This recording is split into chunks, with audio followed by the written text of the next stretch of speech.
Selfie? Let me take a selfie.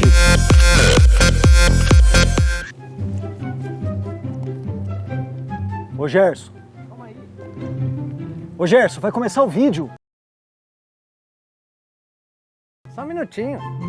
Olá, nós somos o Ciência em Show. E viemos um local incrível, uma subestação de energia elétrica. Mas lembrando, em subestações como essas não são locais com livre acesso. Nós estamos aqui sob supervisão e olha só.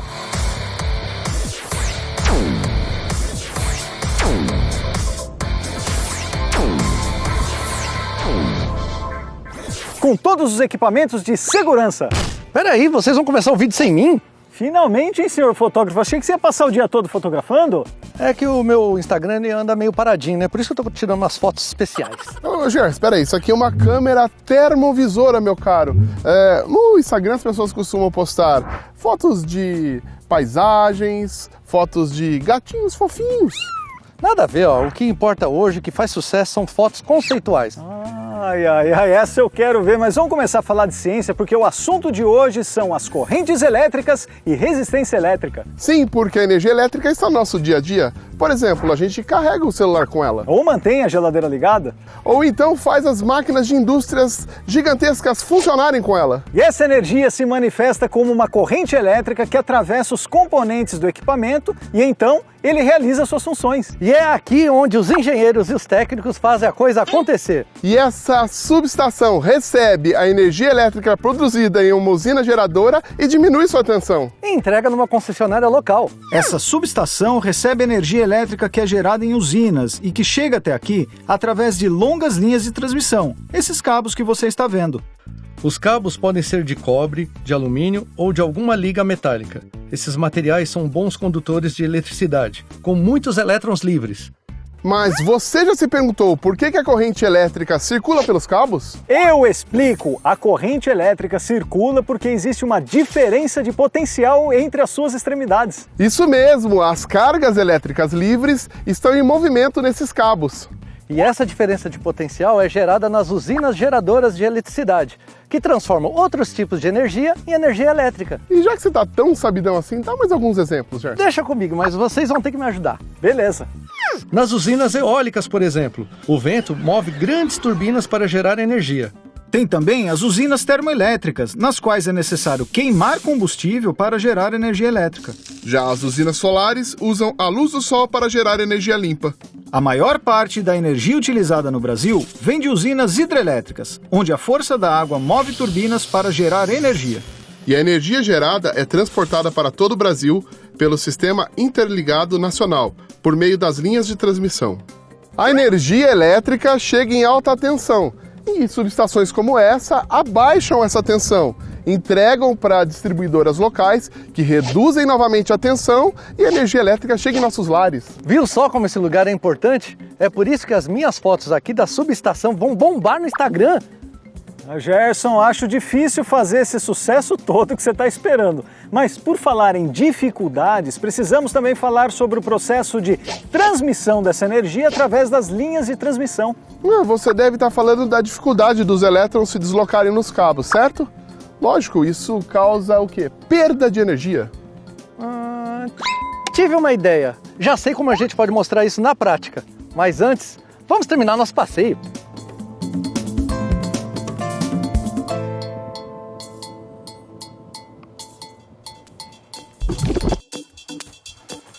Nossa, nosso passeio foi o máximo, mas Gerson, que eu me lembre, você prometeu que ia demonstrar como funciona a perda de energia na transmissão. Sim, por isso eu construí esse circuito elétrico. Poxa vida, tá bem completo, hein?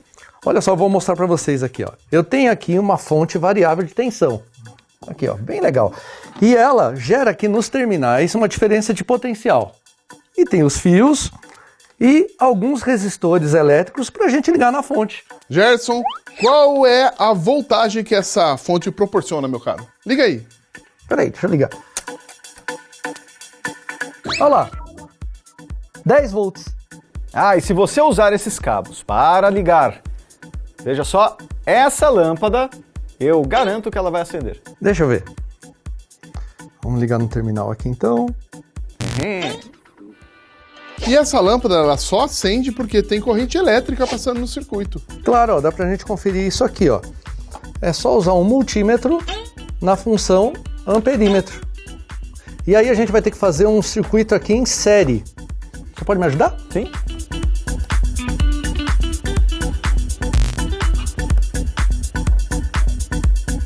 Qual a corrente?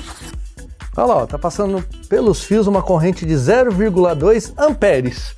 Vamos conferir na fonte. Muito legal, e tem mais. Os elétrons que circulam nesse circuito, eles vão no sentido do polo positivo da fonte.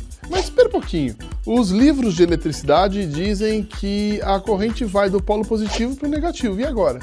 É que você está pensando na corrente convencional. Exatamente. Por questões históricas, a corrente elétrica é sempre marcada dessa forma. Mas não podemos esquecer que os elétrons se movem no sentido oposto. Aliás, a intensidade da corrente elétrica que surge é proporcional ao potencial elétrico aplicado na extremidade do condutor. Essa é a famosa lei de Ohm.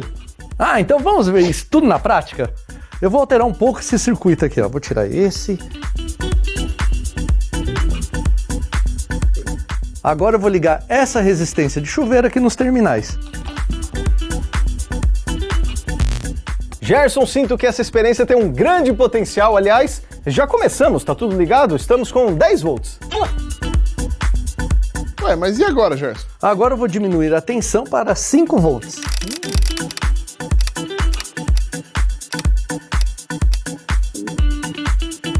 Olha só, a corrente elétrica caiu pela metade. Mas ainda não acabou, meu caro. Eu vou colocar agora quantos volts? 20?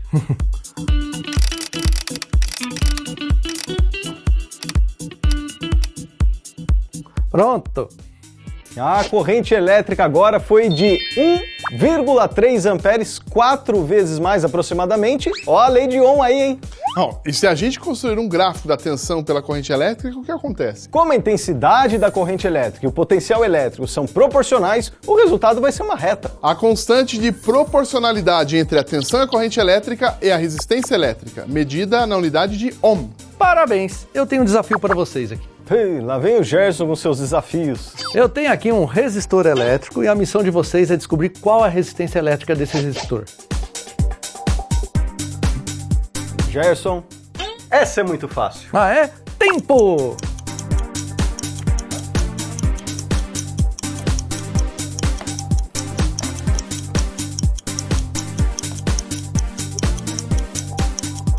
(5 volts Dividido por 0,5 amperes. Pronto, Gerson, já temos a resposta. Nós colocamos uma diferença de potencial de 5 volts sobre o resistor. E por ele passou uma corrente de 0,5 amperes. Se fizermos 5 volts dividido por 0,5, Wilson? 10 ohms. Tem certeza? Claro. Posso testar? Claro que pode. Então, só um minutinho, então vamos lá. Olha só, novamente eu vou usar meu multímetro na função de medição de resistência elétrica. Aqui, ó.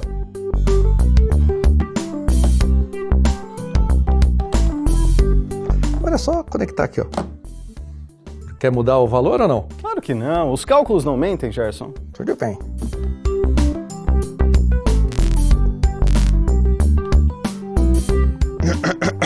Olha, 10 ohms. É claro, Gerson. Aliás, é bom lembrar que a resistência elétrica é a medida da dificuldade de criar uma corrente elétrica através de algum material. É daí que vem as perdas de energia nas linhas de transmissão que a gente estava falando, certo?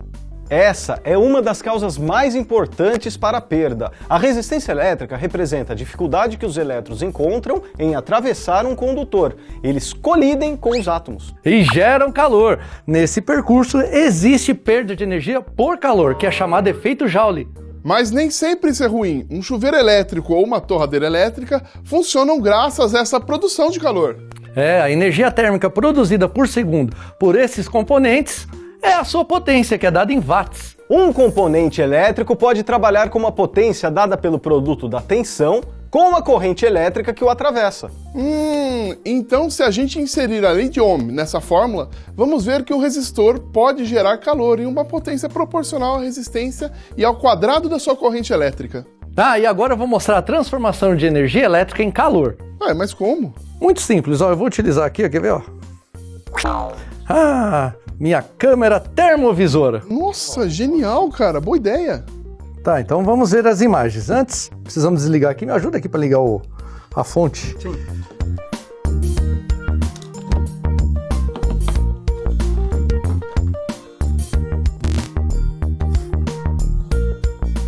volts. Tá bom, então agora é só ajustar a câmera aqui em cima. Olha. Olha lá, mais de 80 graus de temperatura. Essa câmera é o máximo! Gerson, essa câmera realmente foi uma descoberta calorosa da sua parte. Se é que você me entende, né? Mas, aliás, como está seu Instagram? Só um minutinho. Olha, as curtidas não param! Então vamos postar uma foto de uma selfie com essa câmera aí pro pessoal curtir também? Sim, vamos lá então. Peraí, vem todo mundo aqui. Deixa eu ver aqui. Pronto. X! Agora sim a foto vai ficar boa, hein? Calor humano. Olha. Não, ficou mesmo. Posta lá pra gente ver. Centraliza melhor. Não, vamos postar. Puxa, depois aí vai dar um sucesso, hein? Ó.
Olá!